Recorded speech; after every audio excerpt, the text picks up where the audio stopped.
Live here on Black Tower Radio. We are broadcasting on worldnewsradio.today. That is worldnewsradio.today. We're also broadcasting on 1040 AM, 92.1 FM, WYSL in Rochester, New York. I am your host today, Jake Fox, and we are joined today here by Turd Ferguson of TFMetalsReport.com. He is a metals expert. Very interesting website. He gets, I mean, it's. I would describe his website to to the listeners as a cross between Wayne Madsen and Zero Hedge. It's really edgy. He's a guy in search of the truth, and he does a great job at telling it. And I'm a big fan of Turd Ferguson, and I've wanted to get him on the show for a while now. So welcome to the show. Hey, Jake, it's a pleasure, and I'll be happy to explain the Turd Ferguson moniker if you want to start there. So people are wondering what the heck did this guy's parents actually name him Turd Ferguson? All right, go ahead, explain. You know, it's one of those things. The reason I even have a website is I got involved at an early stage at a site called Zero Hedge that you mentioned earlier, which is about the only honest financial media website that there is today. I mean, you can't go to MarketWatch or Yahoo or Bloomberg and get the full truth and the real news. Zero Hedge is the place you get that. And it started out, believe it or not, as just a regular blogspot site. It wasn't fancy. There were no frills, and they had a kind of a Fight Club. If you remember the movie Fight Club, had that kind of as a theme back then because it was a place where Wall Street guys, proprietary trading desk guys, inside guys in New York City could go to a website they could go to interact and kind of talk off-site, if you will, off their work site about what they really saw happening in 2008 and 2009 after the great collapse and financial crisis. And that's why they called it Fight Club. You know, the theme of that movie was, you know, the number one rule about Fight Club is you don't talk about Fight Club. The number one rule about Zero Hedge, you didn't talk to anybody about the fact you were a part of that site. I found it early. I was lucky to find it early, even though I'm just a regular guy. I lived in Kansas. And so I started reading it, and then I signed up to become a member. Probably was, 2008, 2009. And when, like any site, like my site, you pick an anonymous name when you sign, a username. And so I'm registering for the site, and I'm thinking, well, what username should I use now, for this site? And I had just seen, like earlier that day, somebody had sent me a clip to an old Saturday Night Live skit of Celebrity Jeopardy where Norm Macdonald, halfway through the game, changes his name to Turd Ferguson. And I thought, well, and I just remember thinking that was funny, and so I signed up for Zero Hedge. I thought, well, that's kind of a funny name. I'll use Turd Ferguson as a name. And lo and behold, now I'm stuck with it. I got a bit of a reputation at Zero Hedge over the next 12 months or so as being someone that had a pretty good handle on how the gold and silver markets trade. And I was encouraged then to start my own site. And I thought, well, that's crazy. I mean, who would want to read what I have to say? And yet the site just immediately exploded. Had the benefit of really good timing in 2010 and 2011. There was great interest in the metals back then. And now, 5 years later, I'm just on this roller coaster ride. The people I know, the people I talk to, the people that tell me things, I just can't even imagine. I would never have been able to imagine this 5 years ago. But it is what it is, and it's a pretty good site. Thank you. I appreciate you saying the kind words about it. Yeah, I mean, you've developed quite the reputation.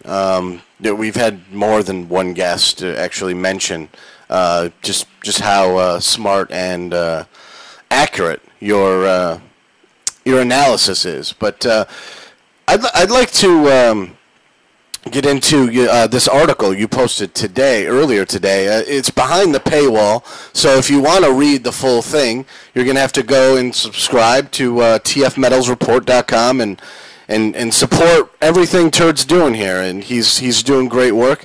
But it's called Den of Vipers, and it starts out, ever wonder how it is that 90% of all COMEX traders get completely wiped out within 90 days of wandering into the den of vipers.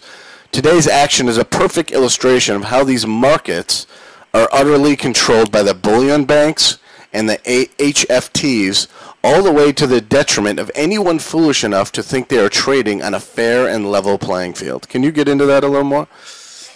How much time do we have? Today was a particularly interesting day. I should know, first of all, just if you don't mind, the TFL's report obviously started out as just a regular website. And what I had no idea, and probably what 99% of the people that surf the internet have any idea, is how expensive it is to have a website. And when things break and when you get attacked with viruses and stuff, it costs a lot of money to fix. And so there really became no option after a while. If I was going to keep going, I had to have some subscription component. It's a whopping $10 a month. So there's 20 trading days a month, so it's 50 cents a day. It's not like, we're trying to bankrupt people, or get rich on this deal. We just got to pay the bills. So $10 a day for the subscriber content, but there's still a large part of the site is still free for people just to go there and read it and interact and learn. So anyway, just a little clarity on that.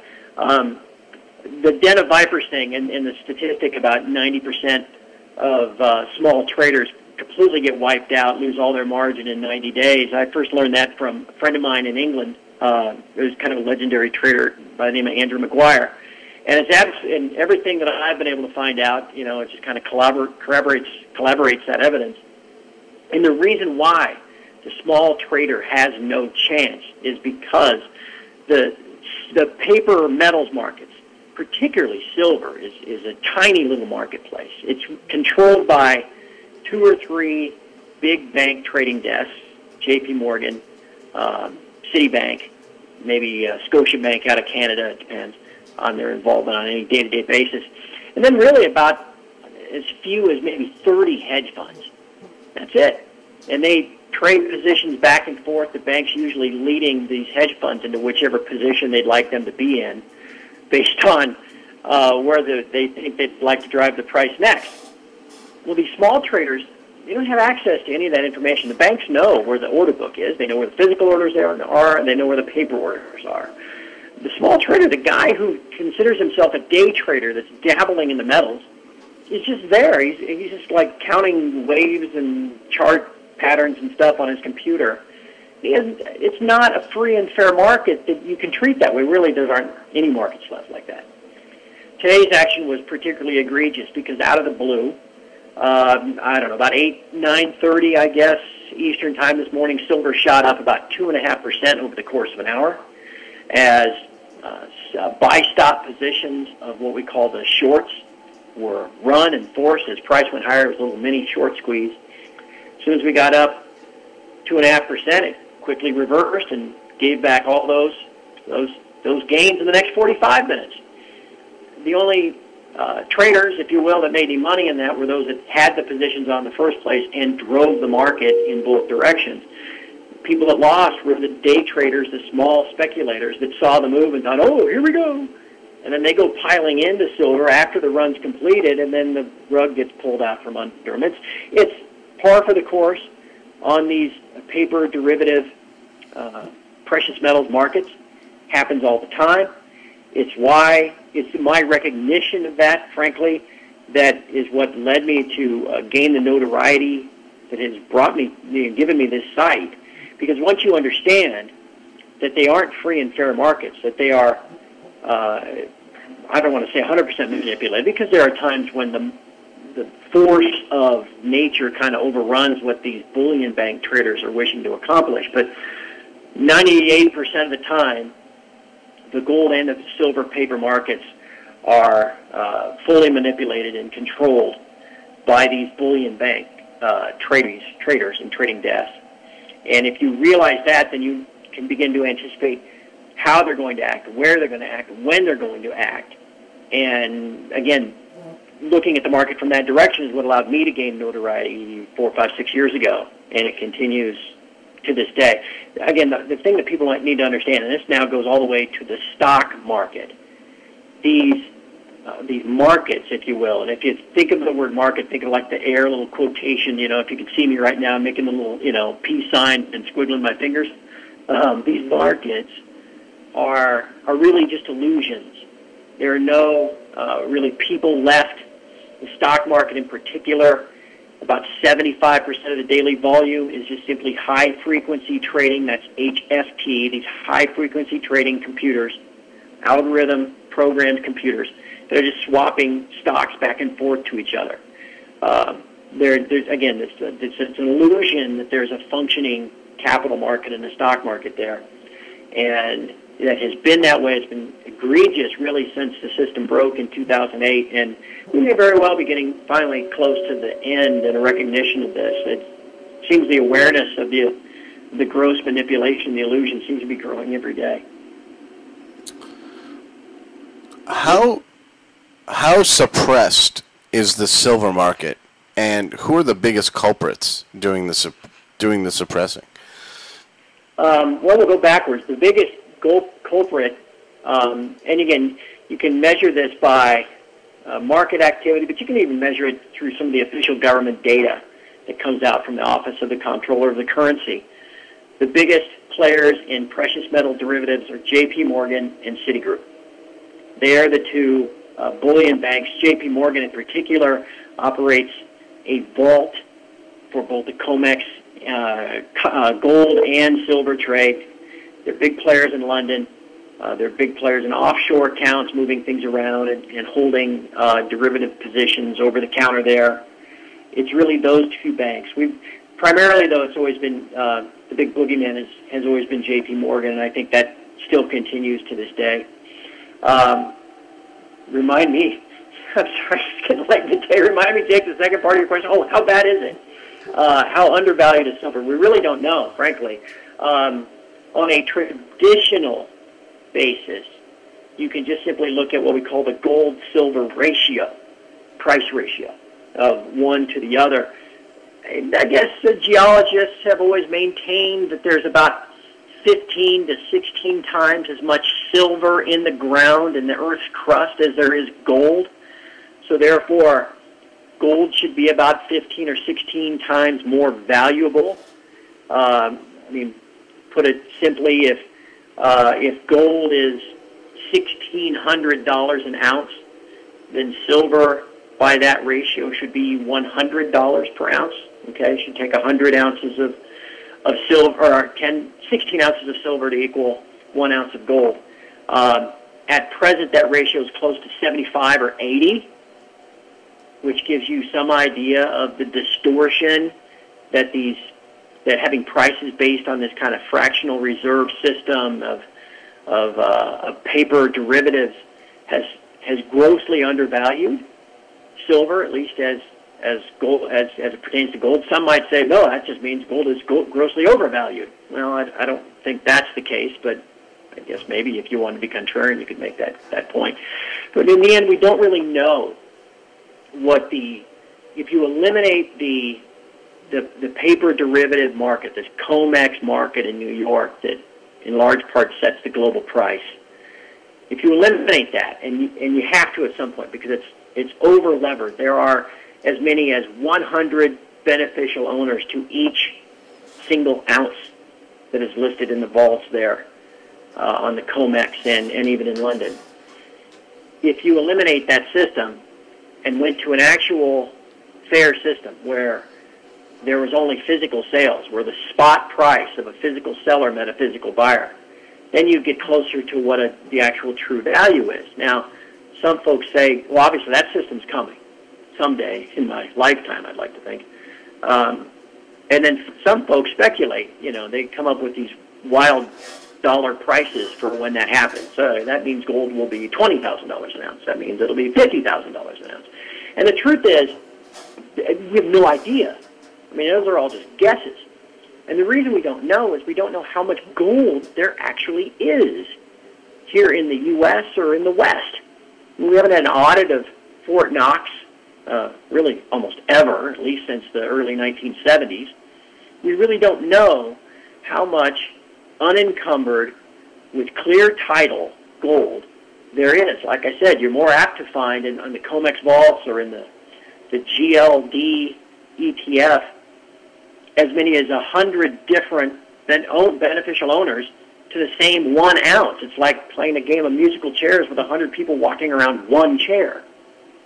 And so, since we don't know how much actual gold there is in the West, it's really impossible to say what the true fair price of gold is. One day, that we will get that figured out, because the system of pricing it the way it is, like I said, is so built on lies and fraud, and it's, I don't only use metaphors all the time, but I mean, it's a house of cards. Its foundation is on sand. One day we'll find out, but again, how undervalued is it and what that actual price is really impossible to say. Do you think the Federal Reserve has a big hand in suppressing the price of gold? No question about it, Jake. In fact, when you say things like that, people say, you're just a conspiracy theorist. As if, we're right there with, the folks that, are pointing up the grassy knoll at a puff of smoke, right? It's all just a big... No, it's not a conspiracy theory. It's actually historical fact that gold, the price of gold, the dollar conversion price of gold, the price at which you can take your dollars and get an ounce of gold, that has been suppressed and managed by the U.S. really since the inception of the Bretton Woods system after World War II, when the U.S. dollar became the world's reserve currency and was essentially as good as gold in a gold standard because the dollar was convertible into gold at $35 an ounce. Well, in the late 1950s, there began to be a run on the U.S.'s gold. We were, as the world was rebuilding, the U.S. was buying goods from all around the globe in dollars. Those dollars were going overseas, and then the owners of those dollars were then shipping them back to the U.S. and demanding them to be converted back to gold. And the U.S. lost about a third of its gold hoard that it had at the end of World War II through all those redemptions. There were hearings on Capitol Hill. It was a big scandal in 1957 and 58. And the U.S. was supplying physical gold in order to maintain that pegged price of $35. Okay, they figured out, or we figured out, we couldn't do this by ourselves, because otherwise we're going to lose all our gold before too long. And so in 1961, the U.S. and 7 other Western nations came up with something called the London Gold Pool, where we and 7 other nations pledged gold into a slush fund, if you will, in London. That was used to deliver gold whenever there was demand, to keep price pegged at that $35 level. If there was all of a sudden a bunch of demand for physical gold, it flowed out of the London Gold Pool slush fund. Then as price then went back down as demand waned, the slush fund would try to buy some back on the market. And that worked for 7 years. It went through 1968. And again, this is historical fact. Anybody can go on Google and search London Gold Pool. That is direct price manipulation to keep it pegged at 35. And the London Gold Pool failed. And then there was a run on U.S. gold again until Nixon in 1971 went on TV and closed the gold window and said the dollar is no longer convertible to gold, because again, we were losing so much of it. Now we're left with 8,900 metric tons allegedly in Fort Knox and in West Point and in the Federal Reserve Vault in New York. In 1974, there was a movement afoot to allow U.S. citizens to once again own gold, because it had been made illegal during the Great Depression. FDR made it illegal in whatever it was, 1934. So there was a movement afoot to, hey, maybe we can get some gold back, let's let U.S. citizens own it again. But again, now that was going to increase demand, and we no longer have the physical capability of manipulating and controlling price, because the U.S. couldn't do it themselves. The gold pool had failed. And so the law was passed that the U.S. citizens could own physical gold again on January 1, 1975, going into existence the day before, December 31, 1974, the COMEX paper derivative gold market futures. And they have served the same role since, to suppress demand and control price through this illusion of gold delivery, through this heavily leveraged and what we call a fractional system. The U.S., and people say, okay, well, why? Why do they need to keep the gold price down? And, well, it's for two reasons. One, think of how many times gold's been referred to as a safe haven. It is, and in the end, it is sound money. It has been for millennia, and people look at it as such. And therefore, buying gold and holding gold is a reflection of a lack of confidence in paper fiat money, whether it's the dollar, the pound, the euro, the yen, whatever. So rising gold, if gold were going up every day, if gold had gone from $1,000 or actually $700 an ounce back in 2008 at the height of the financial crisis after the paper price collapsed from $1,000, if gold was $700 in 2008 but $7,000 today, would that not be reflective of people would be scratching their, wow, something maybe really is still amok. The fact that gold is instead $1,100, yeah, see, everything's fine. Gold's not moving up. And you get articles all the time about how it's just a pet rock. It's not a safe haven. All these reasons why people should be in dollars instead. One other thing, it's also always considered an inflation hedge because allegedly gold is supposed to rise with inflation and the value of the dollar and all that kind of stuff, and therefore act as an inflation hedge. If gold were going up 20% a year, 30% a year, if gold were $7,000 instead of $1,100, that would be telling you there is tremendous inflation. It would tell, at least that's how much of the financial world would view it. If that was really looked upon as inflation, no one would be willing to be buying U.S. government debt at a 2% interest rate for the next 10 years. And it is critical at this moment in this unsustainable debt cycle that the U.S. government debt does yield 2% a year, because with all of our debt being shoved into the short end of the maturities, I think the average maturity on the accumulated $18 trillion worth of debt is now like less than 5 years, and the average interest rate on that has been shoved all the way down to like 3% or whatever it is. And so the line item on the U.S. federal budget for interest on the national debt is remarkably only $350 billion. If interest rates were to double from here, or triple from here, and seek a point where people are willing to buy bonds at a natural rate, the interest on the national debt would go from $300 billion to $600 billion to $1 trillion a year, and the deficit would explode that much faster. So sometimes I feel like apologizing, Jake. I do these podcasts every day where I talk 20 minutes nonstop, so I feel like I apologize for just talking 5 minutes nonstop, but I hope that's a pretty detailed explanation as to why it is not conspiracy theory, it's historical fact, and that the government, working in conjunction with the Fed and the primary dealer banks of the Fed, have an interest in suppressing and managing the price of gold on a daily basis.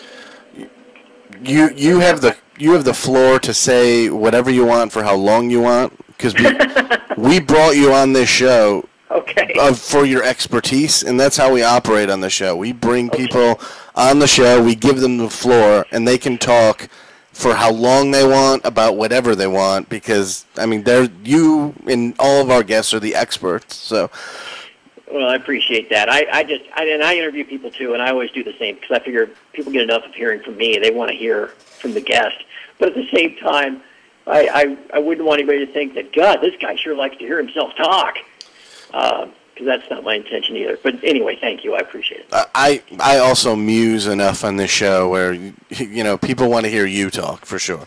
So, but it seems what you're describing is a monetary policy that Mugabe of Zimbabwe would call myopic. I mean, that this is a situation that it's beyond bizarre. I mean, they're throwing gold at this monetary problem, where trying to prop up their fiat currency as the world already is losing confidence in their fiat currency anyway. I mean, this is a lose-lose situation that's headed towards complete disaster. Yes. We have the Fed officials, Treasury, government, all of those in charge have attached themselves to the dollar and are all in, baby. It is do or die. They're going to sink with the ship, all of whatever you want to say. And so, so the gold is being cast aside. The Chinese are accumulating it on a steady basis. They reported an updated official reserve number a couple of months ago that nobody believes is completely fair and honest. Just monitoring the gold that is imported into China through Hong Kong and through Shanghai, the volumes of gold that are moved through Shanghai and the Shanghai Gold Exchange every day. There are anecdotal reports of the vaults of London being empty. Refiners there's 4 major foundries and refiners in Switzerland that are running 24/7 and have been for a couple of years, taking old bars coming in from London that are stamped with, from the 1960s, and they're being recast into a finer purity, 99.99% purity, recast into kilo bars, 1 kilogram bars, for use as for the 21st century. I mean, the current standard is a 400-ounce bar of gold. It's the kind everybody has probably seen at one time or another. It's kind of trapezoid-shaped, and it weighs really heavy because it's 400 ounces, and gold is a really dense metal like lead. And that's kind of been the standard good delivery form for, 100 years. In the 21st century, the major gold physical hub is not going to be London. It's going to be Shanghai, Hong Kong, maybe Dubai as well. And the standard is not going to be a 400-ounce bar. It's going to be a kilo bar. So all this gold is leaving the U.S., even U.S.'s net export numbers that they even actually make public now. There's be a good guest for you too, Jake. Sometimes this guy's name is Steve St. Angelo. He might even be a native New Yorker, Steve. His website is the SRS Rocco Report. You can Google it and look it up. He does great work, independent, great analyst. And he writes about it whenever the import-export numbers come out. The U.S. is running a deficit annually for the last 3 years, a supply deficit of silver. And we are now a net exporter of gold as well, as everything's being drained out of London. It goes to Switzerland often first to be refined and recast, and then it's all headed east. And we are tied to the dollar. And you were kind of touching upon this, Jake, as the people maybe not understanding what's going on or feeling like something's not right or concerned. We all talk about the unsustainability of the debt and everything else. There is kind of a built-in normalcy bias that everybody has to get past. And what I mean by that is I mentioned Bretton Woods and the agreements after World War II earlier. And the U.S. dollar has been the basis, the vehicle for all global trade ever since we won World War II. Everybody else was bombed out, nobody had a functioning economy except us, so it was natural for us to do it. And we have been the world's reserve currency. The dollar has been the vehicle for global trade ever since. Except it's no longer convertible into gold. That stopped in 1971. But the dollar has been the vehicle for, there's always been demand for dollars, okay? We're coming to the end of that, and that's really hard for people to understand because nobody knows anything different.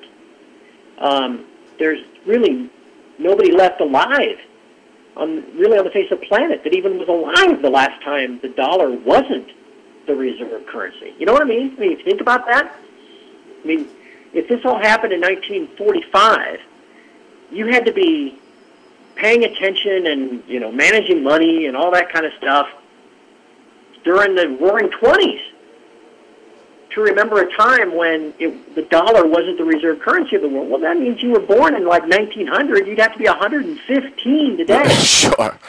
There's nobody left that even can contemplate living in a world where the U.S. is not the reserve currency. So when we have this discussion and talk about the mathematical certainty of this coming, because the U.S. hasn't always been the reserve currency. That's only something for the last 70 years. And before that, it was the British pound. And before that, you had the Spanish lira. Or, there's been a series of reserve currencies for centuries. And the dollar has now, its usefulness has run its course too. And so we're heading into this new financial paradigm that nobody's experienced before. And so it makes it normalcy bias and, in the psychological term is cognitive dissonance. It makes it prevalent because nobody knows any different. But what's going to happen is we have been printing dollars. The politicians seek a welfare state, if you will, a chicken in every pot and a social program for all that it ails you so that they can buy votes. And they've been doing this now for a little over 50 years. We've been waging wars all around the world for a little over 50 years. All of this stuff requires money. And so they go to the Fed, the Treasury Department, and they get it printed. And we raise money by printing Treasury bonds. We buy stuff from people all around the world, all these other countries. They get dollars. They can't convert the dollars into gold anymore. So what are they going to do with them? They buy Treasury bonds with their dollars. The Chinese, the Russians, the Indians, the Japanese, they all buy Treasury bonds with these dollars that they've gotten in exchange for their goods. And all those dollars that we've printed and used for the Great Society and used for the wars and used for the transfer programs like Social Security and Medicare and everything else, all those dollars have not had an impact here from an inflationary standpoint because they've all been shipped overseas and then shipped back and locked up in our treasuries.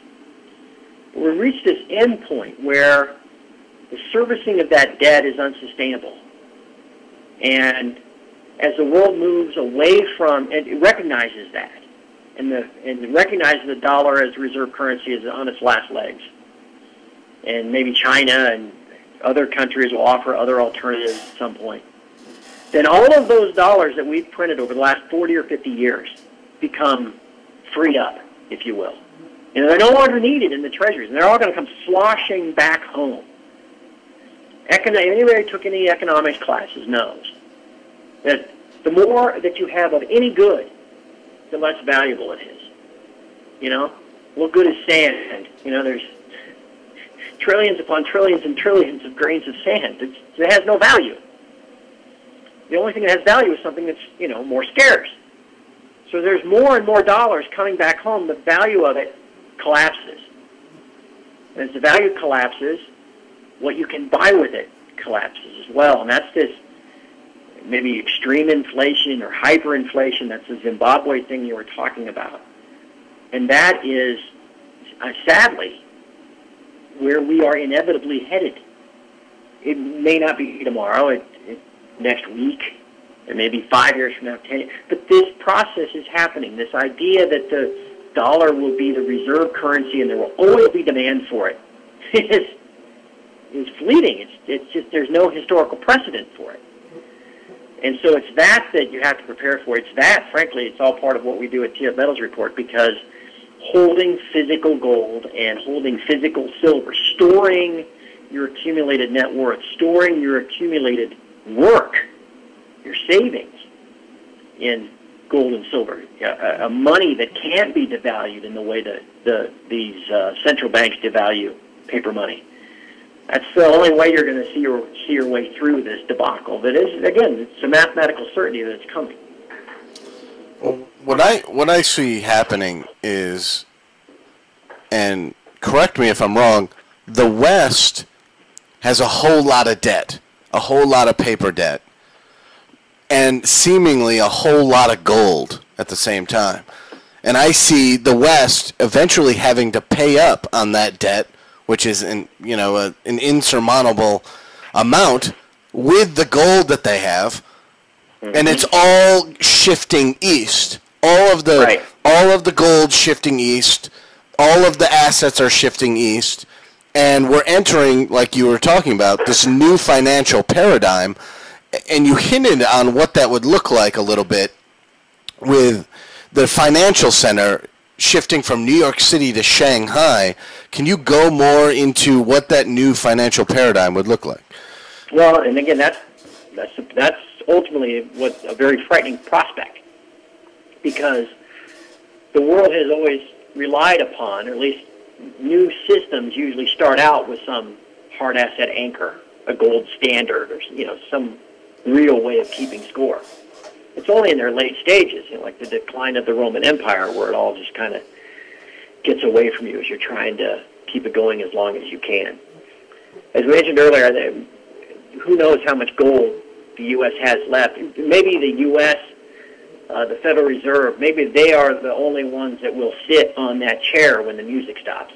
You know, hey, you think you own this ounce? Yeah, you may have a slip of paper that says you have claim on an ounce, but it's my ounce, and you're not getting it. The Federal Reserve may be the ultimate owner. And so individuals that think they own gold through an ETF or, you know, some other unallocated account will unfortunately find out that they don't. If the U.S. does in fact still have gold, if London still has some gold, you know, if France, Italy, all these other countries that allegedly have a hoard of gold, Switzerland says they have 1,000 metric tons, that type of thing, that at least gives them some measure of competitiveness in whatever the next system might be, should the system rely on gold for its base currency, its base trade settlement system. If you don't have any gold at all, you're stuck with just paper. And again, just from a straight competitive standpoint, after all this happens, would you rather have, is there going to be more demand for the currency that has gold backing, gold redeemability at some level, or the currency that's just backed by the full faith and credit of a sham, you know, a fraud in a sense? And so you have a very weak currency. Now, you know, the classical Keynesian economics that is taught in college would say, well, that's good. You want a weak currency that makes your exports a lot cheaper on the global stage, and it'll drive your market. You know, and I take issue with that as well. I think in the end, you want to have demand for your currency, especially on a national level, especially if you want to have social programs that mollify the masses, like the U.S. has attempted to have for the last 50 years. I came to this theory quite on my own 6-7 years ago, just looking at geopolitics and thinking, okay, Chinese have 1 billion people that they control as much as they can with an iron fist, you know, through their terror camps and gulags and all that kind of stuff. But, you know, they got to, and which I guess maybe that's what they have to do. You got 1 billion people, and how else are you going to keep them under control? You'd have a revolution every 2 weeks maybe if you didn't. And the other way they're going to try to mollify these people and keep them pacified is by giving them stuff. You know, they have social programs, free medicine, you know, food stamps, you know, all the stuff that we do here. We only do that stuff if you have the power of the printing press, and you can only print your way to be able to do that stuff if there's demand for your national currency. And the U.S. currently still has that power as the reserve currency. And I thought, well, why would the Chinese not want that power? If the Chinese Politburo wants to stay in power in China, they got to keep their people happy. And the best way to keep their people happy, ultimately, maybe it's through these social programs. And the only way they can afford the social programs is if they have some reserve currency status. And what's going to give them reserve currency status? Making their currency competitive, more competitive than the straight fiat that's out there, the dollar, the yen. How would you do that? Well, you'd back it with gold. Okay? It's going to take a lot of gold. How are you going to acquire that gold? Well, you're going to do it over time. And thus, we've seen these incredible imports into China over the last 10 or 15 years, but accelerated over the last 5 or 6. There are some folks that say that China have a hand in the active manipulation of the paper markets. There's no way to know for sure. We know those paper markets for gold and silver are manipulated. There's no doubt about that. And we also know, if you go back, I mean, I used to trade commodities back when I was in college in the 80s, and it was well known back then that whenever the Chinese were going to be looking to buy, you know, they had a crop failure in whatever the wheat growing province is, so they knew they were going to be coming to the U.S. to buy, you know, 10 million bushels of wheat or whatever. There were always the fingerprints of the Chinese on the Chicago Board of Trade, dumping wheat futures naked to suppress and smash the price down as far as they can. Therefore, when they went to buy the physical, they could buy more of it for the same amount of yuan. they've done that in the past, so maybe that's what they've been an active manipulator of the paper price these last 5 years too, because again, if it was $7,000 an ounce, all they're accumulating, they'd be accumulating that much less than what they have been. If their goal is ultimately to accumulate as much as they can, they don't export any of what they're the number one gold miner in the world. They don't export an ounce. They're a net importer of all this other gold from around the planet. They're cleaning out the shells in London and every place else. I think that's where they're headed. And when they offer that as an alternative at a time of their choosing, and they have told you too that this is where they're headed, when they offer that alternative, boy, that's when the proverbial stuff hits the fan, Jake. I was reading, speaking of China, I was reading earlier today on Zero Hedge that Bank of America fears that China is going to devalue the yuan by another 7% by the end of 2015. I mean, what will that do to commodities? Well, that's a multifaceted question and it's very hard to answer because all of these markets are so intertwined. I saw all the way down to, I'm going to sound like I'm going off on a tangent here, but every Sunday morning, I like to watch with my kids the CBS program Sunday morning. You ever watch that with, what's his name, Charles Osgood? Sure, yeah. Right. It's a relaxing little Sunday. You can sit around, eat a donut, drink some coffee, and they have the nice human interest stories and all that stuff. Anyway, every once in a while, they roll out old Ben Stein for an economic commentary. And it was just laughable, elementary, basic misunderstanding of how the markets work that he was trying to use to describe why the stock market had gone down last week. And trying to say, China's economy is tiny compared to the U.S. It should have no impact on our markets, but it did, and we just buy and hold and all this. And I'm just shaking my head because I just can't believe this guy's either so utterly clueless and naive, or he's deliberately trying to deceive people into propping up the stock market.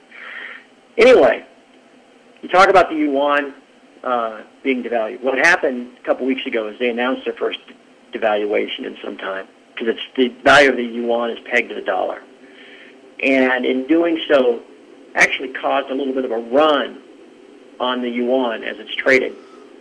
And after a couple of days, the Chinese People's Bank of China actually go in and buy yuan to stabilize it, to push it back up. They began this by devaluing and pushing the value down. They had to come back in and buy it, to drive it back up because it was getting out of hand. The way they were able to do that, and Zero Hedge noted this. We noted this on my site as well, actually, before Zero Hedge noted it. A couple of really astute readers on my site figured this out. It's now been reported even by Bloomberg that China liquidated $100 billion of their U.S. government bond portfolio in a period of about 2 weeks, just 3 weeks ago, after that devaluation, and as they tried to pump the yuan back up, as it was going down too far, farther than they wanted it to. They used that, global panic, in a sense. They may have not planned it this way, it just worked out this way. They used that global panic, the stock market panic, created a global demand from retail investors, other central banks, for the perceived safety of U.S. government bonds. So suddenly there's demand for bonds, and into that demand, China was able to liquidate 10%, $100 billion, 10% of their foreign currency reserves that are held in treasuries. And they did it without moving interest rates. There was an equal number of buyers and sellers. They freed up $100 billion, took those dollars, sold them, and bought yuan, and propped it all back up. Now, that's a lot of inside baseball stuff about what was happening the last couple of weeks. What ultimately drives, to your question, the commodity markets now is changes to one key indicator that these high-frequency trading computers key off of. And that is one single, what we call a foreign exchange pair, and it's a valuation of the U.S. dollar and the Japanese yen together. They call it the dollar yen, or the yen dollar, or traders use the ticker symbol, USDJPY. There are no markets anymore. There are no individuals in there. There's just these high-frequency trading computers. They all follow certain cues that are programmed into them, and they're all traded off these algorithmic trading programs. In commodities in particular, one of the most important cues is changes to this dollar-yen relationship. If you have anybody listening has the ability to pull up a chart, go to a place like barchart.com and start clicking around, and you'll soon find that you can find a chart of the dollar-yen. And you can see how over the last 3 years, since the Fed started QE number 3 in October of 2012, shortly thereafter, Japan started a massive quantitative easing program of their own, trying to lessen the value of the yen.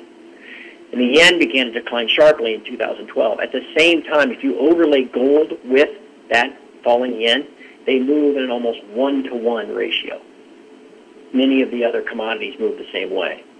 And so these commodities, which are priced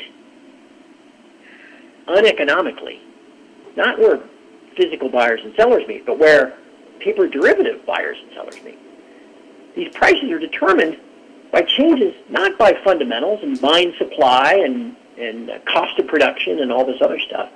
No. The price is determined by the changes in the value of the U.S. dollar-yen relationship. That makes no sense. But that's what passes for a market these days. And so it's really hard to say if further yuan devaluation will impact commodities, because you've got to then, first you've got to figure out if further yuan devaluation will impact the dollar-yen, and then you've got to figure out if that's going to impact how the stock market's going to move and how much deflation is going to be factored in by the markets and how that might affect interest rates. And then you got to go from there to figure out, well, how's that going to impact whether or not the Fed is actually able to raise interest rates in September or December. And then from there, you begin to figure out if commodities are going to turn. You see how that's like a multi-step process, Jake? You see what I'm saying? Sure, yeah. And let me go one further, because this is extremely important. And we talk about gold and silver and all this other stuff. And your audience is probably pretty sophisticated in this regard, and they may own quite a bit of gold and silver. But most of the folks, your neighbor, everybody standing on the barbecue this coming Sunday, folks in the break room at work, they all own stocks. Man, everybody's got a 401k. Everybody's got some exposure to the stock market. And people are still convinced, again, this is that normalcy bias, that there is actually a functioning stock market. That they buy $25,000 mutual fund, or that some retirees buying 200 shares of a high dividend paying stock, or they watch Kramer or whatever, and they think there's actually human beings buying and selling. There's a handful of them, but that's not the case at all. Like I said, 75% of the New York Stock Exchange volume and NASDAQ volume is now high-frequency trading machines just swapping stocks back and forth to each other. The exchanges think it's wonderful because they make a little bit of money on every single trade. If you remove 75% of the volume, the exchanges, their earnings would collapse and their stock prices would go down and all their executive bonuses would be cut. And all that, they love this high-frequency trading. But it is the high-frequency trading which damn near broke the market 10 days ago. Because there were no humans involved. There was all these machines that, as China was collapsing that Sunday night before, Monday morning, the dollar-yen was going through the roof. The yen was rallying like crazy. And all these high-frequency trading machines on the stock exchange that were set to buy and sell stocks and stock futures saw the rising yen, the falling dollar versus the yen, and they were all immediately rushed to sell. So much so that when they finally got the stock market open, it was down 1,000. The only reason it wasn't down 3,000 or 4,000 points is because of the trading curbs that have been put on to prevent that type of collapse. The machines control everything. And if we're going to talk about charts, maybe you could pull one of these off my site, Jake. You folks will be disgusted if they pull up a chart of the U.S. dollar, JPY, USD JPY, just that one Forex pair, and then overlay it with the S&P 500 futures. It trades on a 1-to-1 correlation. On an intraday basis, you can look at 1 day, it can be 5 days, whatever. It is egregious. You watch CNBC, you watch Bloomberg, they all stories all day long on Market Watch, on Yahoo about, all these alleged fundamental things. Investors bought stocks today as fears of a global sell-off were eased and confidence. No. Stock market came back specifically today because the dollar was rallying versus the yen. The yen was going down in value. And these high-frequency trading machines took that as a trading cue, and they bought the stock market. The dollar reverses and goes back down tomorrow because of what happens in China or whatever. Stock market's going back down tomorrow. That's all it is. It's an illusion of an actual market. And that's why I say, if the dollar continues to go down versus the yen, and the yen continues to rally, the stock market is going to continue to be under pressure, simply because that's how these machines are programmed to trade it. Again, it's kind of a lengthy thing, and I hope people understand what I'm coming from. I can't emphasize enough what an illusion this all is. This idea that there are individual traders making rational, human, logical decisions to buy or sell stocks based off of economic conditions and fundamentals is all BS. There's a few of them out there. The market is largely driven. 95% of the stock market movement on an intraday and daily basis is just simply changes brought about by these high-frequency trading machines that are taking cues off of, again, a foreign currency pair or the volatility index called the VIX. And a lot of those movements of those indexes are controlled, because they're just little indexes or currency pairs, by the central bank interventions. And that's how the central banks like the Fed or the Bank of Japan are actually able to influence even the wider stock market. It's an interesting world we live in, Jake. It's not what people think it is. It's not what it was 20 years ago either. And it's not sustainable. Economic Mother Nature will have her way eventually. And it's not something I'm looking forward to. I'm not going to stand on my desk and beat my chest and tell everybody how smart I am, because really nobody will be listening then either. We're headed down a very dangerous path. And again, I just can't emphasize enough. Your only protection from all this calamity, you should be storing your accumulated wealth and net worth in physical gold and silver. Not every single bit of it. Just like you wouldn't put every single bit of it into some stock. But you have a prudent allocation into physical precious metal. You buy it, you take delivery, you hold it yourself in your own two hands somewhere safe. And that is your protection against all of this.